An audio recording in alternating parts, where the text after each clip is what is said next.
CNN recently sat down with 2024 presidential candidate RFK Jr. and asked him why 1 in 5 Americans say that he has their vote. Why do 1 in 5 Americans say that they're interested in your candidacy? I think those are the people who've heard me speak. Those are the people who are listening to podcasts, listening to long-form interviews, and they want to change. They don't want to be told by either party that you have to choose between the lesser of two evils. I think they want a candidate who's going to bring people together, who's going to inspire people, who cares about, I'm the only candidate who's talking about what's happening to the middle class in this country, and this idea that if you work hard and you play by the rules, that you ought to be able to make a decent living, you ought to be able to afford a home, you ought to be able to raise a family, take a summer vacation, and put aside something for retirement. And that was the central promise of the American dream.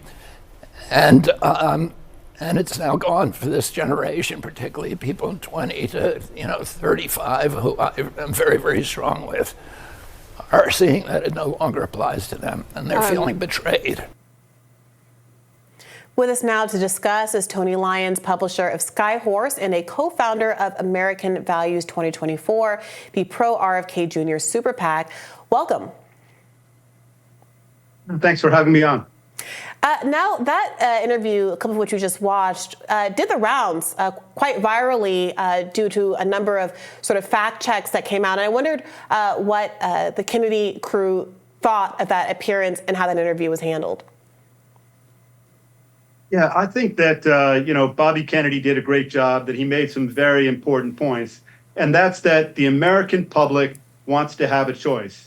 And, more than half the people in this country are saying that they want to have a third alternative to Biden and Trump. And they get that with Bobby Kennedy. And the people who hear him speak are overwhelmingly for him. So, about a month ago, for all people in the country, 35 years or younger, if the election was held today, they would elect Bobby Kennedy. And then 2 weeks later, there was a poll that showed that for all people under 45, if the election was held today, 35 or 40 million people would vote for Bobby Kennedy right now. So, and you're seeing him surge with Black people, Hispanic people, independent voters. So all of these different groups. And so the only question now seems to be, can the DNC or the RNC set back voting rights, for 50 years and try to keep Bobby Kennedy off the ballot? And then you wonder, what are they so afraid of?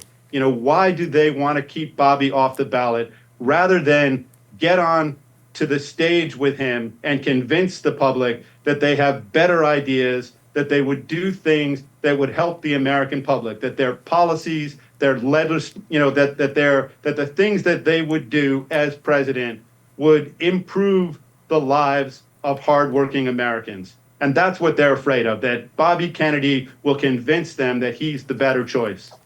Yes, Democratic operatives, mainstream liberal media commentators are very worried about RFK Jr. providing a spoiler effect and hurting Joe Biden. And then many on the right, many conservative media figures are worried that RFK Jr. will provide that exact same effect on Donald Trump's candidacy or whoever the Republican nominee happens to be. How do you respond to these complaints from both sides that somehow these voters that RFK Jr. has attracted are owed to one of the major party candidates? Yeah, I mean, the idea that voters owe their loyalty to any political party is absurd. And that should anger Americans, that they should be able to vote for whoever they want to. And if the DNC and the RNC think that democracy is inconvenient, they should make that clear, because that's what they're essentially saying. They're saying that it doesn't matter what you as the voter wants. They've decided that you're only supposed to have two choices. So I can see why they're upset at that. But the American public is not upset, and they're excited at the opportunity to be heard. You referenced a number of polls, and I think you're completely right that the polls that indicate that there's a lot of appetite for RFK-style independent candidate are causing a lot of concern for establishment members of both parties who are afraid of their vote share getting eaten into by someone like RFK Jr. It's also true, however, that polls show that a majority of Americans, including a majority of Democrats and a majority of independents and 49% of Republicans, support a ceasefire. And RFK Jr. was recently engaged in an exchange on breaking points, in which also went viral and got a lot of backlash for his position on the Israel-Palestine conflict. Do you think that is out of step? Are you concerned that his position on that issue is wildly out of step with the exact sliver of the electorate that might be interested in an alternative to Joe Biden's policies in that region?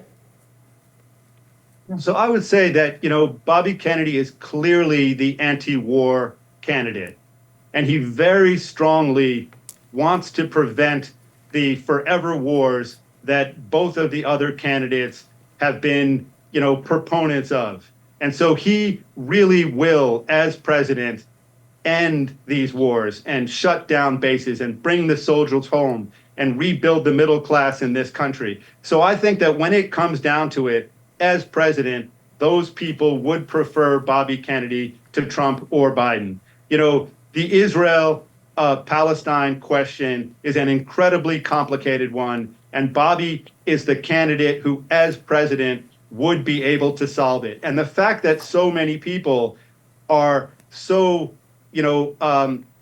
encouraged to believe that Bobby Kennedy could solve it is really fascinating, because it's clear that Trump had the opportunity, that Biden has the opportunity now to come up with really great policies and answers, but he hasn't done it. And so many people are eager for Bobby Kennedy to come out with a statement. And he's doing exactly what a candidate ought to do, that he's studying the history, he's looking at all of the options. And that's what we want. We want a president who's going to come out with common sense answers, who's going to talk to all parties and come up with a way to solve one of the most intransigent issues and problems in the history of mankind. And I believe Bobby Kennedy will do that. And I think voters, when they hear from him more, when they see him on stage debating these issues with Trump and Biden, they will prefer him. They will see that he's the candidate who will solve these kinds of problems. Just a quick follow-up. We're seeing now an escalation, in fact, under Biden's policy in the region. Of course, there's 20,000 people who have been now killed in Gaza, but with the choice of the Houthis to block off the Red Sea to the shipping ships, cargoes, there's been some significant escalations there, where the United States is now putting together a group of a number of countries that are meant to intercede on the behalf of maintaining those shipping corridors, which many people are saying is an escalation that could lead to conflict, for example, with Iran and other states in the region. So I'm curious, you say that he's an anti-war candidate, but many voters are looking and having trouble discerning any daylight between Joe Biden's position and RFK Jr.'s position when it comes to Israel. So how would you distinguish one from the other? I would look at what Biden has done so far. So he has clearly not been an anti-war candidate. So when you talk about the Israel-Palestine question, it's incredibly complicated. Bobby Kennedy has much less information at his disposal than Joe Biden does, but he is working hard to talk to as many people as he can and to do the exact things that he would do as president, which is to look at this incredibly complicated question and come up with practical, common sense ways to solve them. So I think that's what you see that's different, that Joe Biden has all of the access to the information and he's not doing anything with it. Tony Lyons, thank you so much for joining us. We appreciate it. Thank you.